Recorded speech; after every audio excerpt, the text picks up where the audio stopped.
Muitas pessoas me perguntam assim: isso não tem cura não, JR? Eu vou conseguir me curar um dia? Eu respondo: claro que vai, né? Claro que vai se curar um dia, né? Acontece que a pessoa está fazendo essa pergunta de um determinado lugar e eu estou respondendo de um lugar diferente daquele lugar onde a pessoa se encontra ali, olhando a sua percepção de cura. Então, o que é cura para mim? Quando eu olho para dentro de mim, eu vejo que as minhas questões que me torturavam quando eu era garoto, desde quando eu era garoto,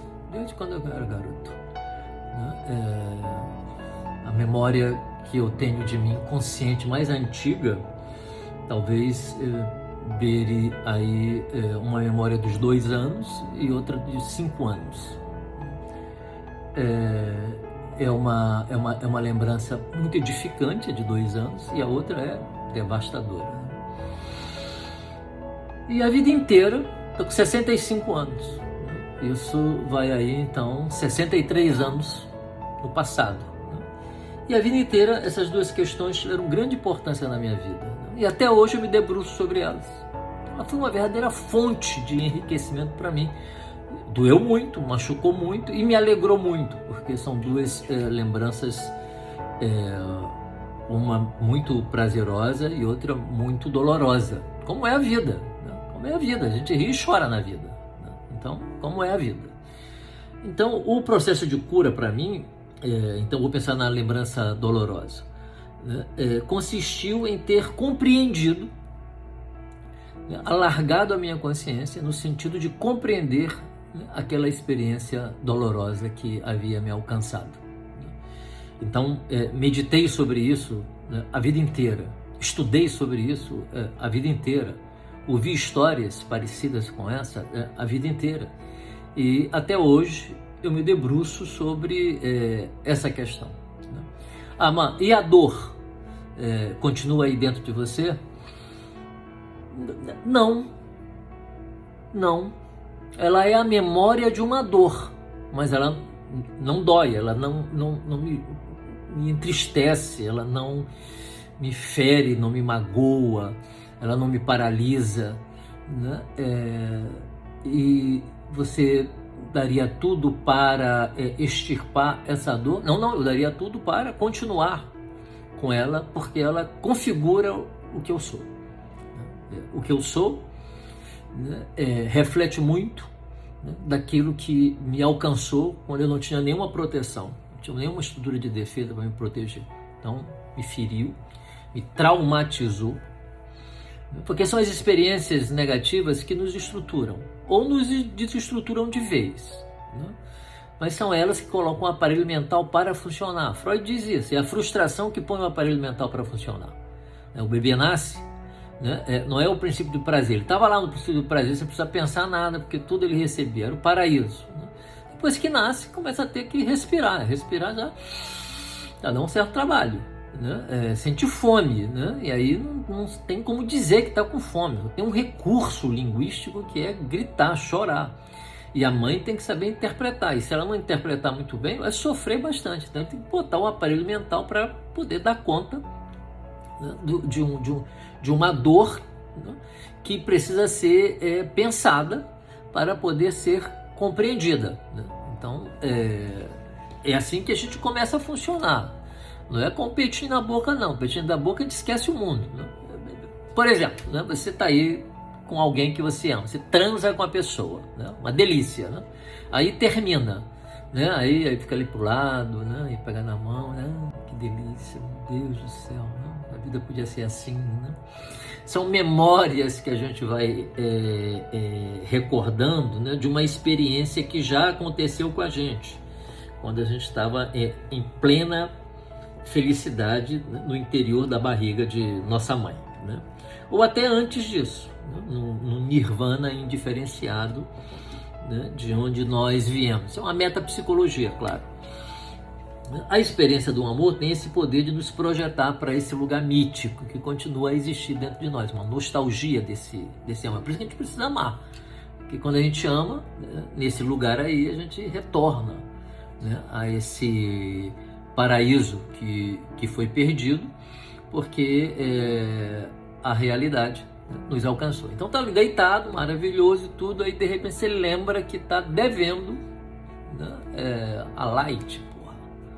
Tem que pagar a luz, tem que pagar a internet, tem que pagar, sei lá, o IPTU, né, tem que pagar o IPVA, né? E aí você não tá com o dinheiro para pagar, porque você não vai ter que fazer esse dinheiro, né? Aí você, porra, não fala nisso agora não, isso vai falar depois, né? Ou seja, não coloca a realidade aqui agora, porque a realidade agora vai estragar o nosso paraíso, né? A realidade é foda, ela sempre estraga o paraíso, né? Mas ela é necessária. Então, o nosso processo de cura, esse é o ponto, para mim, né? Para mim, consiste em eu conseguir lidar com a minha história, porque a minha história é a minha história. Onde eu nasci é onde eu nasci. O que aconteceu comigo é o que aconteceu comigo. A vida não poderia ser diferente. Não se iluda, a vida não poderia ser diferente. A sua vida é como ela é. Mesmo que você não compreenda, né, ela é como ela é. Então honre a realidade. Acima de tudo, honre a realidade. Aí o processo de cura começa por aí, honrando a realidade, honrando a tua verdade, a tua história, né? E trabalhe para compreender aquilo que alcançou você de uma maneira que você sente como dolorosa demais, né? Mas aquilo que foi doloroso pode se tornar para você, né, a pedra preciosa, ou a pedra angular sobre a qual você ergue o seu processo de desenvolvimento. Então aquilo que me fez mal no passado pode ser aquilo que mais me faz bem no meu presente. Então eu entendo cura assim. Eu não entendo cura como um desaparecimento do núcleo, né, que produziu o trauma, ou o núcleo do trauma, ou o próprio trauma, que isso é impossível. Se não tem isso na doença mental, acontece isso, na psicose, né? Por identificação projetiva, o psicótico expele de dentro da mente dele os processos dolorosos pelos quais ele passou. Então ele tem as alucinações, é óbvio, né? Porque se eu, através de um mecanismo de defesa, né, tiro de dentro da minha mente, ejeto de dentro da minha mente para fora um pedaço da minha própria mente, esse pedaço, como faz parte da minha mente, vai me perseguir. As psicoses paranoicas, né? O cara olha para aquele negócio, aquele dispositivo ali de incêndio, e diz que é uma câmera que está filmando ele, porque ele quer saber o que não sei o que, né? É um delírio de autorreferência, né? Narcísico, violento, né? Porque um pedaço da mente dele está expelido porque ele não consegue lidar. Na verdade, quem está espiando ele, né, é a parte destrutiva da personalidade dele, né, que ele não consegue colocar para dentro, porque senão ele vai ter que ver que ele mesmo é o perseguidor dele, e isso dói demais, né? Quando Nietzsche tem uma frase que diz, né, eu procurava a carga mais pesada e me encontrei. É só que a gente projeta nossas cargas pesadas para os outros, né? Os outros são sempre a nossa carga pesada, né? Mas não são, não. É só uma maneira que a gente usa de amainar o peso que existe dentro da gente mesmo e que a gente tem dificuldade de carregar, então a gente projeta.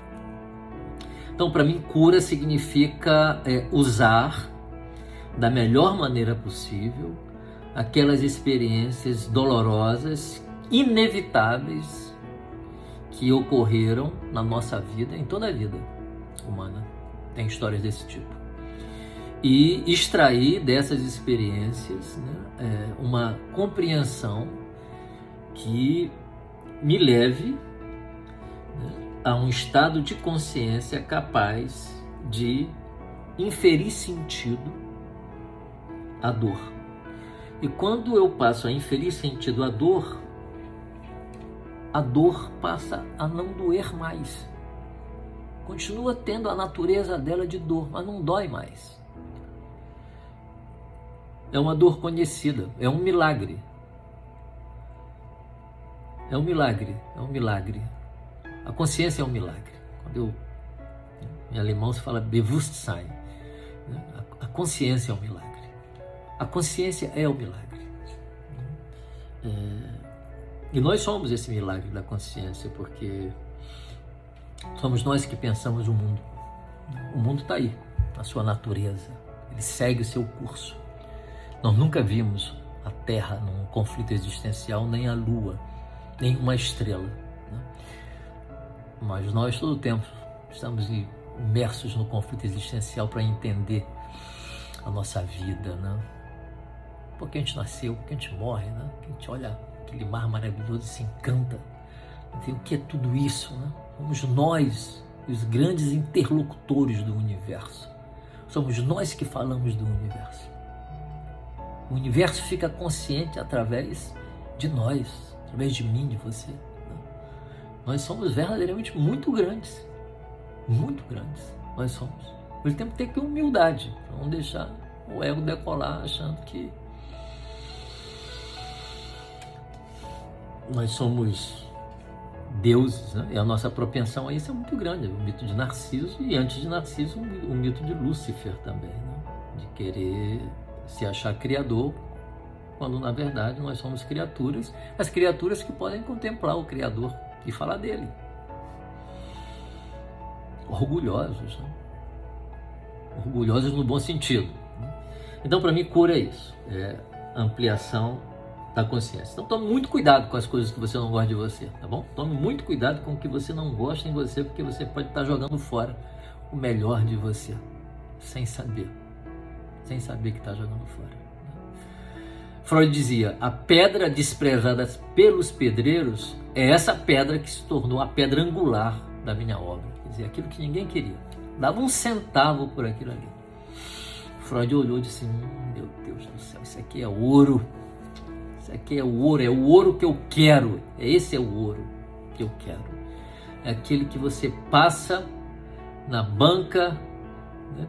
Vê uma coisa reluzente, mas aí olha o preço, custa R$1. Não deve ser bom. R$1 não deve ser bom. A gente não tem olhos para ver o que é precioso de verdade. Todos nós não temos, não. Todos nós.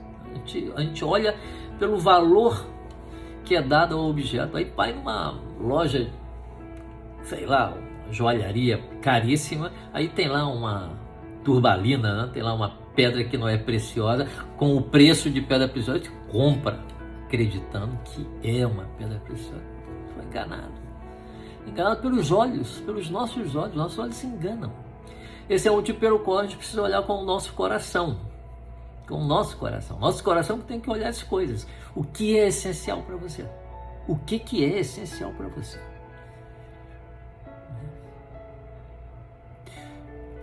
Uma pedra preciosa, verdadeira, pode custar muito caro. E não tem nenhum problema, porque ela vale aquele valor. O que nós não devemos fazer é dar um valor alto ao que não tem valor, ou não ser capaz de perceber o que tem valor, só porque o valor conferido àquele objeto, que o mundo confere àquele objeto, é um valor pequeno. Então você fica joguete do mundo externo e não centrado no seu coração, aquilo que é o seu coração. Porque uma pedra que não é preciosa para o mundo pode ser preciosa para o nosso coração. Não pode?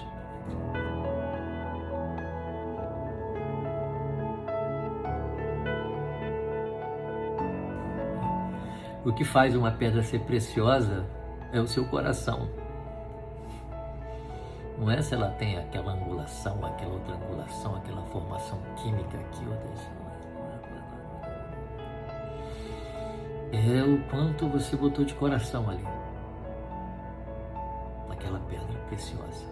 É o seu coração que é a pedra preciosa.